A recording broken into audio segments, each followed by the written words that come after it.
All right, welcome back to Mexico City, everybody, for part 2 of our drivers' press conference. Left of screen, we have Kimi Antonelli. In the middle, we have Carlos Sainz, and right of screen, we have Nico Hulkenberg. Welcome to you all. Hulk, can we start with you? Can we start by celebrating Austin? It was a very strong weekend for you, even if the sprint didn't work out. Just tell us how you unleashed that performance from the car. Well, it was just one of them scenarios and tracks, from the first lap on Friday in practice. The car just seemed to be in a happy place and, it kind of clicked. So, yeah, sometimes, that happens. It's quite nice when it does. And, very happy, obviously, and pleased that it was good and that we, managed to get something out of the weekend on Sunday. Saturday was obviously a tough one, to swallow there with the chain reaction in turn 1 and that incident.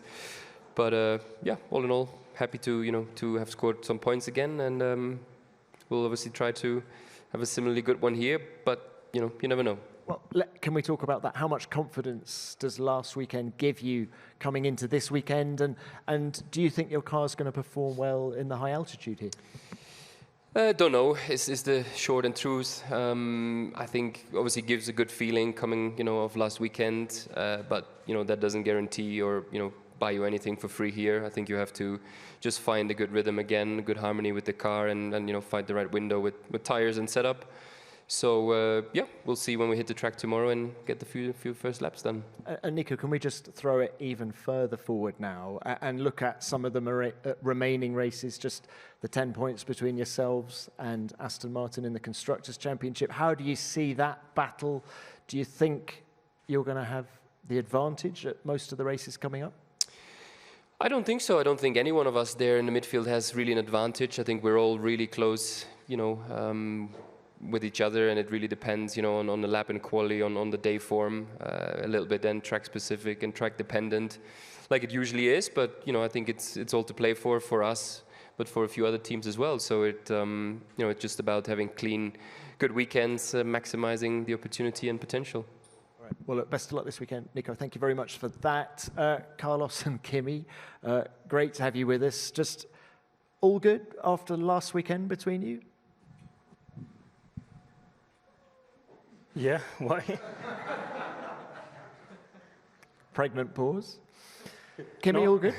For me, what happens on track, it always stays on track. Then obviously, the decision that the stewards made of giving me a 5-place grid penalty for here after what happened there, I found it completely disproportionate to what the incident itself was, and exposes a bit the rules, weaknesses on the rules that we have, but it's what it is. I have to take it. I obviously assume my responsibility or my share of responsibility for the incident. I wish we could have both continued the race, but I think it's honestly, after looking at the data and all the onboards that we looked at, the fact that they still decided to give me 5th place for here is difficult to understand, difficult to accept, but whatever, I'll take it.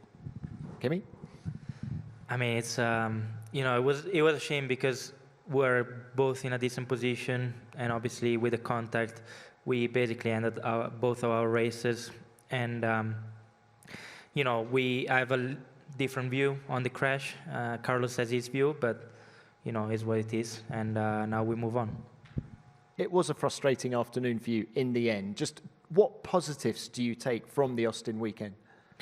Well, I think despite being a difficult track, we got up to speed fairly quickly. Again, the Q3 was a bit disappointing because just didn't put things together. In lap 1 at the DRS,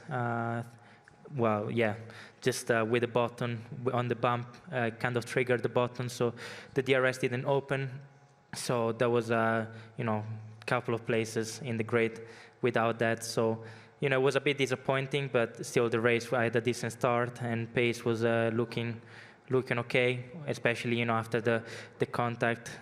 Those lapping free air looked very, very strong. So there's plenty of positive. Of course, we didn't come out with the result we wanted, but we got another chance this weekend. Kimi, you talk about the DRS problem in Q3, but can I ask you about qualifying? The performance differences between the cars is so close this year. Do you think qualifying now is more important than ever? And is there more to come from you in Q3?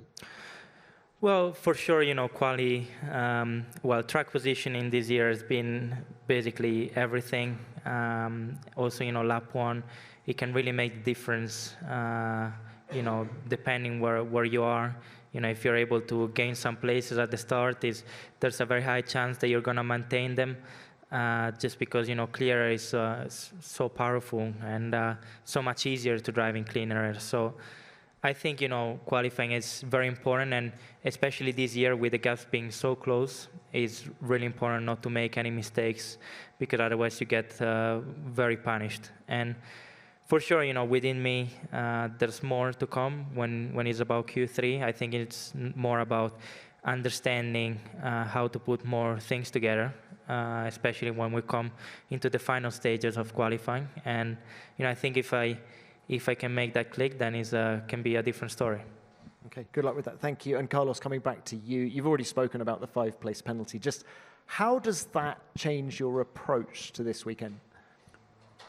Probably doesn't, because I still need to qualify as far ahead as possible to mean that then I start the race with that 5-position offset as far ahead as possible and give myself the best chance to come back to the points. I don't know. I feel like we're in a great moment right now of the season where everything has finally clicked for me, and I'm quick on Saturdays, very quick on Sundays, and I just hope that I can have a clean weekend. And yeah, we managed to come back through the field in Singapore, starting 19th, so hopefully here we start a bit further up and we can still come back. As you say, you're enjoying a hot run of form at the moment. Do you come to every race? And can we throw it forward to the last 5 races as well? Are you going to enter every race believing that you can challenge for the thick end of the points? Track dependent, yes. I mean, Mexico is one of those that I hope we can be a bit stronger, similar to Austin maybe. Then Vegas is one of those that I'll be targeting or put in my list as the tracks that hopefully we can get good points. Already Austin, honestly, that podium felt almost like a bonus in terms of results. I really enjoyed the podium in Baku, but after that podium I said, okay, now let's just have a good run of points until the season finishes. But the podium in Austin came, and the pace in Austin was so encouraging to see that it obviously motivates me, and it obviously lifts me up to be more hopeful of the last, how many races? 5? 4? 5 left? 5. Thank you very much for that. All right, let's open this to the floor. We will start with the broadcasters and with David Croft. Thank you, Tom Clarkson. Kimi, David Croft, Sky Sports F1, question for you. What a rookie year. Had a bit of everything in this, including a contract for next year as well. So congratulations on that. I think you have clicked in recent races and things are definitely improving. How have you gone about addressing that kind of mid-season pattern where you weren't getting the results and bounce back? What were you working on mentally, physically, simulator, what? I think, a lot of the approach changed. Obviously, I've had a very big and long dark time in the European season. And, I think because the result kept not coming, also frustration started to get over. And I just, started to realize that I wasn't really focusing on the, on the target, on the basic, and on the process. I was just focusing at the final result, but then as the final result was never coming, then, as I said before, frustration was starting to get over. And after Monza was a moment where also I sat with the team, and we had a big meeting, and we agreed that, something needed to change. And, my approach has been a lot different ever since. And, I'm now focusing a lot more on the task, which is driving well, putting things together. And then, I know if I do these things well, then the result will come by itself. Thanks, Kimi. Nelson? For Viaplay. For all three of you, given what we heard from George Russell this week about the importance of qualifying and turn one, What do you expect for this weekend? And is he right that there's maybe not enough overtaking after lap 1? For all three, please. Nico? Yeah, I think he's got a point. It is a very, track position, clean air is king. It's so powerful. Yeah, it reminds me of the past a little bit in some ways, and it's year on year from 22, 23, 24, and so on. It's gone worse and worse, and now it is very difficult. It sometimes makes obviously for static racing. So yes, quali is very important, and it is a race to turn 1. Having said that, we obviously all need to survive turn 1 and lap 1 to get something. But yeah, that's just a side product, of these fun aero cars. But following is definitely not always fun.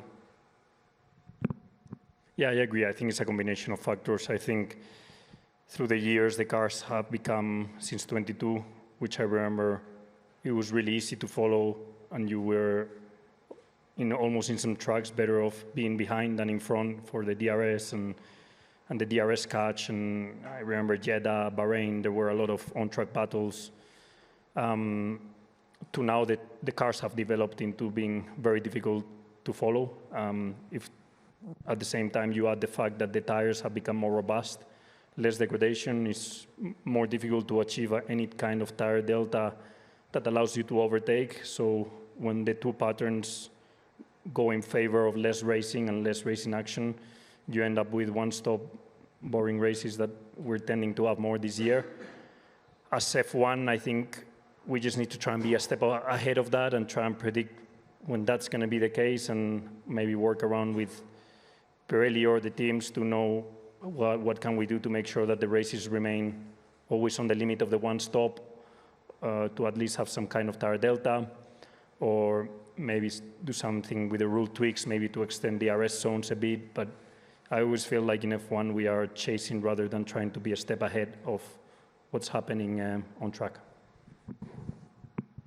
Well, I don't know how it was in previous years, but definitely, as a driver, you feel massively the difference when you're driving in clean air or in dirty air.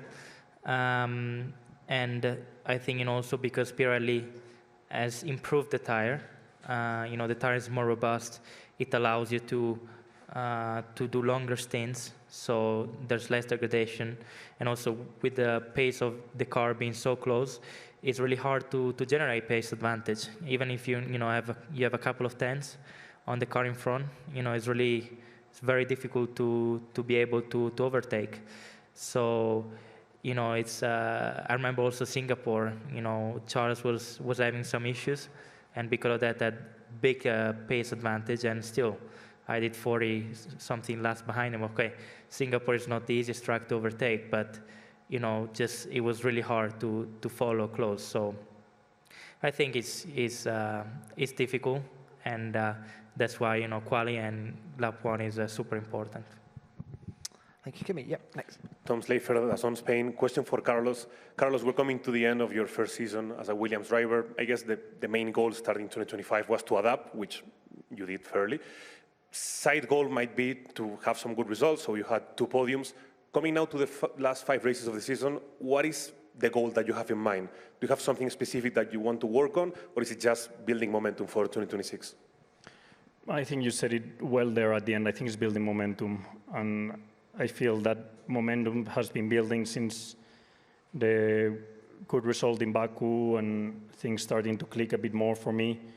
Not so much from a pace point of view, that I think I've had pace the whole year, but just putting results together and making more use of those opportunities that we have in our car to sometimes do a P10, but like in Singapore, or other times we have the chance to do a top 3 or top 5 in any other race. No? So just keep that momentum building, because everything else is being taken care of back at base, and trying to put together a more competitive car for next year. And yeah, spending so much time in the simulator and with everyone back at home, trying to be more competitive next year.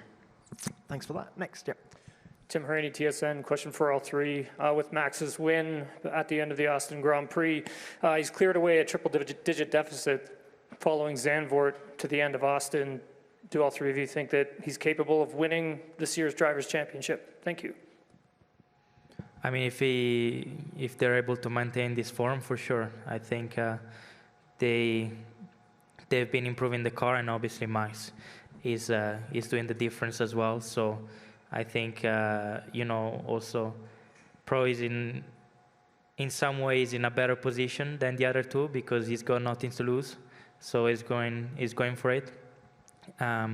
But with Max in this form, I wouldn't say never. So I think he got a pretty good shot.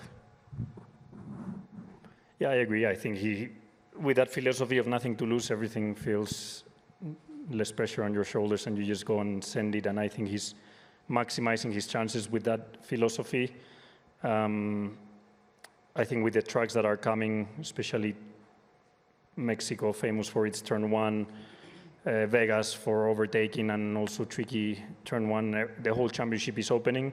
The only thing I would say is maybe, he cannot afford also one bad race, because then all of your good work is redone, and then it's back to McLaren alone. So, they just need to make sure they keep the momentum going and not let one race go bad until the end of the year. Yeah, very similar. I think, can never write him off. But obviously it depends on, what McLaren do and how they perform on track. But I think it's doable, possible. All right, thanks all. Next, Mara. Yes, a question to Carlos. Carlos, coming year, how did you think about your last victory year, which was also Ferrari's last victory? Well, it's difficult to say how special that win was for me. Independently of whether it's Ferrari last win or not, this is irrelevant for me, and it's circumstantial to maybe the tough year that Ferrari is having, and I'm pretty sure Ferrari will get to win anytime soon. But for me, this win, I saw it as one of my last opportunities to win a race in the near future before my switch to Williams, and the process that it would take to get back to that position, and to be able to put myself under that pressure of having to win here and deliver the weekend that I did, that did massive things for my self-confidence, my own beliefs, and my whole family was here to witness it. All my friends were here, as we all knew it was maybe my last chance, and great memories. And since then, also the Mexican fans are loving me, which is great to see. So enjoying it a lot.